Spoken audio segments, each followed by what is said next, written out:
જોઈ રહ્યા છો ઇન્ડિયા ન્યૂઝ ગુજરાતના મહત્વના સમાચાર। તો સમાચારોની શરૂઆત કરીએ સુરેન્દ્રનગરથી। તો સુરેન્દ્રનગર જિલ્લામાં અસામાજિક તત્વોના ઘરે પોલીસ વિભાગનું સર્ચ ઓપરેશન કરવામાં આવ્યું હતું। સુરેન્દ્રનગર જિલ્લામાં પણ 100 કલાકમાં અસામાજિક તત્વોના લિસ્ટ તૈયાર કરવામાં આવ્યા। સુરેન્દ્રનગર જિલ્લામાં અસામાજિક પ્રવૃત્તિઓ સાથે જોડાયેલા તત્વોના ઘરે ચેકિંગ કામગીરી હાથ ધરવામાં આવી હતી। Surendranagar local crime branch, SOG police અને સ્થાનિક પોલીસે ટીમો બનાવી કામગીરી હાથ ધરી હતી। સુરેન્દ્રનગર જિલ્લામાં કાયદો અને વ્યવસ્થાની પરિસ્થિતિ જ કથળે તે માટે ખાસ કોમ્બિંગ નાઇટનું આયોજન કરવામાં આવ્યું હતું। ડીઆઈજી સહિતના અધિકારીઓ પણ નાઇટ કોમ્બિંગમાં જોડાયા હતા। દારૂ જુગાર અને મારામારી જેવી ઘટનાઓને અંજામ આપેલા લિસ્ટેડ આરોપીઓના ઘરનું ચેકિંગ હાથ ધરવામાં આવ્યું હતું।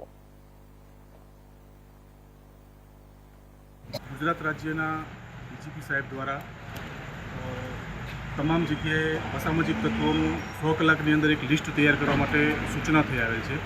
જે અનુસંધાને સુરેન્દ્રનગર જિલ્લાના પોલીસ વડા શ્રી ડૉક્ટર ગિરીશ પંડ્યા સાહેબ નાઓ દ્વારા સુરેન્દ્રનગર જિલ્લામાં આવા અસામાજિક તત્વોનું લિસ્ટ તૈયાર કરવામાં આવેલ છે।